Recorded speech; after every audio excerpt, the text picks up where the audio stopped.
E aí, Colorada, tudo bem? Hoje estamos no município de Major Vieira, na localidade de Pulador. Isso, Igor? Isso, Pulador. Do meu lado, o Igor, produtor rural aqui e de uma propriedade diferenciada. Eu acho que vocês já devem ter visto algum vídeo de uma cura e colheita de tabaco mecanizada, que no estrangeiro é normal, mas para o nosso dia a dia não. E a gente veio conferir isso aqui na propriedade. Mas antes disso, vamos entender um pouquinho esse processo. Se hoje é mecanizado, no passado não foi. Como é que foi essa transformação, Igor? Isso aí, Giovanni. Primeiramente, satisfação em recebê-lo aqui na propriedade.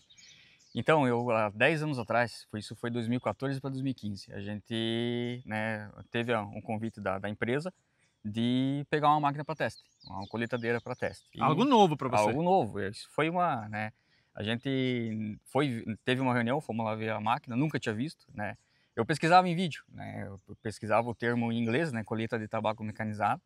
E achava vídeo no YouTube, alguma coisa, mas nunca, né, olhando máquina, eu pensei, nunca vou ter um negócio desse na propriedade, né? E em 2014 veio esse convite da empresa, da gente testar uma máquina.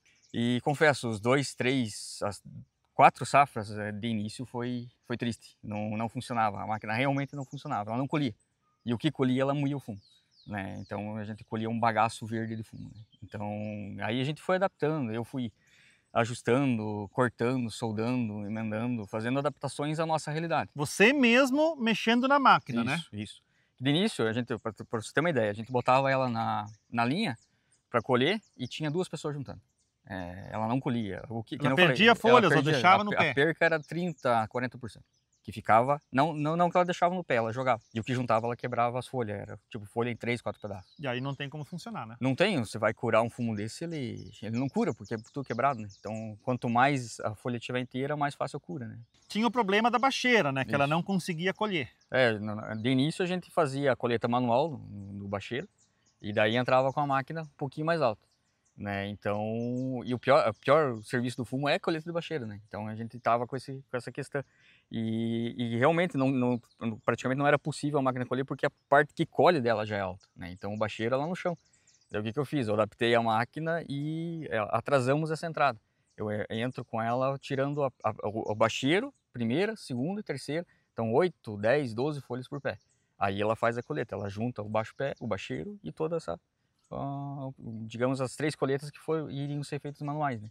A máquina faz numa entrada essas três colheitas. Resolvida a parte da colheita, conseguiram adaptar que ela conseguisse colher perfeitamente. E aí veio a parte da cura, ou seja, de colocar na estufa, que Sim. era com grampo e era pesado. Sim, eram grampos de 25 centímetros emendados 35 centímetros um abaixo do outro. Eram grampos duplos, no caso, né? Então você tem na propriedade lá, não sei se é 21, 25? 21. 21. Não é tão leve, né? Sim. A gente tinha 25 vezes 2, era 50 centímetros. Para você levar, então era 65, 70 quilos. Depende do tamanho do fumo, né? Sim, Pesava bastante. E a gente usava ao máximo eles, né? Porque eu tinha só 3 estufas. Então a gente usava eles ao máximo. Aí, através da empresa, a gente conseguiu, esse ano, ainda estamos adaptando algumas coisas ali, o rack, que é o que a gente vê lá nos países de fora, na Itália, Carolina do Norte, lá, Estados Unidos. A gente vê essa forma de secagem de cura no rack, né?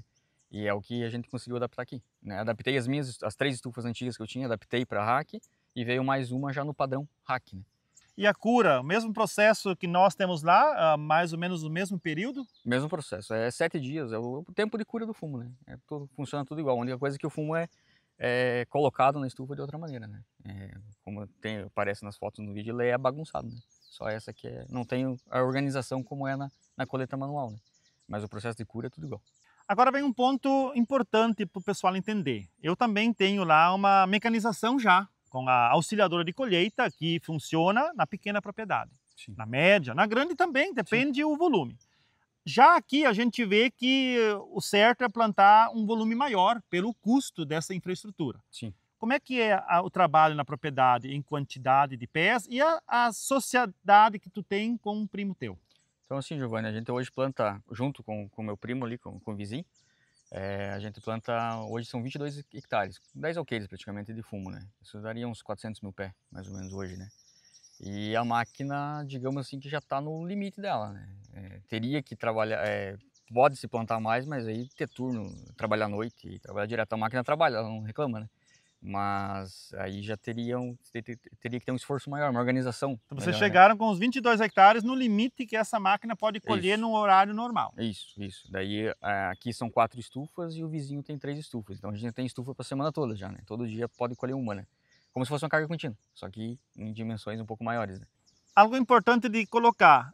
Quando a máquina veio para cá, ela saiu de uma sociedade de 5 produtores, isso? 5 produtores no município vizinho, aqui, Itarópolis. E ela veio para cá com 3 produtores. É isso, na verdade são 2. Eu e o pai, que é mesma propriedade, a gente trabalha junto, e daí o vizinho ali, o Giovanni, teu xará, que trabalha junto com nós ali na parceria. Isso facilitou em dividir os custos, né? Sim. E isso funcionaria para muitas outras propriedades em outras atividades tranquilamente. Sim. Mas se a gente olha a propriedade como diferenciada em produção, que é em volumes maiores, ela não foge da agricultura familiar, pois a sua esposa também tem um papel fundamental aqui. Sim, a minha esposa me ajuda, às vezes, levar um trator na parte de burocrática, digamos assim, banco, ir para a cidade, eu preciso contar com ela, né, que eu tenho, por causa do serviço, eu não consigo sair, tem dias que eu fico 10 dias em casa aí sem poder sair, né, só trabalhando. Como a gente comentou, eu moro em cima do serviço, né, então não tenho muito como escapar disso, né. Daí ela me ajuda nessa parte, me auxilia na parte burocrática, banco, essas coisas. Inclusive, o Igor, ele tem formação, ele tem estudo, não é isso, Igor? Sim, eu me formei em sistema de informação, isso foi em 2009, daí trabalhei com programação de software na época, ali uns 6 meses, e daí dei aula pelo estado também, aula de informática, né, nas comunidades aí vizinhas, e acabei focando depois na fruticultura e acabou que a parte do estudo, da formação, me ajudou bastante nessa parte de mecanização, né? Em você pegar um processo aqui e destrinchar o processo ali, dividir em partes e encontrar o erro, né? E a partir daí solucionar os problemas. Isso ajudou bastante, né? A parte da formação ajudou. Mão de obra cada vez mais escassa e cara. E aí com isso você consegue a produção sem depender de mão de obra em quantidade, né? Isso. Hoje você tem mão de obra na propriedade? Tem. Hoje tem 3 pessoas me ajudando, 3, 4 pessoas, depende de como está o processo, né? Mas se Depende fosse no manual, nem condições essa Não, turminha, né? não, sem chance. Hoje a máquina ela trabalha lá hoje a gente tá rapando, aqui a gente fala rapando, né? Colhendo alto pé. Ela trabalha como se fosse por umas 8, 9 pessoas. Num dia de sol quente por mais, né? Que daí o sol quente não rende tanto, né? E a máquina não para. Então ela vai trabalhar com umas 10 pessoas, mais ou menos. Então a mão de obra cai um monte, né? Então assim, Giovanni, outro detalhe importante não é só adquirir uma máquina, né? Tem todo um processo antes de você entrar com a colheitadeira, né? Desde do canteiro tem que ter uma muda muito uniforme, uma muda top. O feitio do camalhão também tem que ser numa linha reta. O ideal seria um piloto. Eu ainda não tenho piloto, né? Mas o ideal seria um piloto automático que deixa a linha mais reta possível. E muito importante também, a gente fez o processo inverso. Comprou a colheitadeira, depois a transplantadeira. Mas antes de você pensar em colher, você tem que ter um transplante uniforme. Então, com a transplantadeira, você consegue uma uniformidade no plantio e, consequentemente, uma uniformidade na lavoura, né? Bem, a gente agradece ao Igor a disponibilidade dele abrir a propriedade para nós, mostrar um pouquinho dessa modernidade que deixamos claro. A gente lida numa propriedade pequena que essa tecnologia não seria viável lá.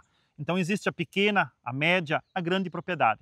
E cada agricultor consegue se adaptar da melhor maneira possível para facilitar um pouquinho o seu trabalho e ter a sua renda digna na agricultura. E aqui um exemplo, uma propriedade um pouco maior, porém, se não bem gerenciada, pode ir à falência também. Sim, os custos são altos, né? Os custos são... Não é só lucro que a gente visa, tem que também ver os custos que tem. Igor, obrigado pela atenção, sucesso aí no trabalho e nas safras futuras. Show de bola, Giovanni, eu agradeço, né, a visita aqui, né? E as portas estão abertas, a hora que quiser voltar, estamos por aí.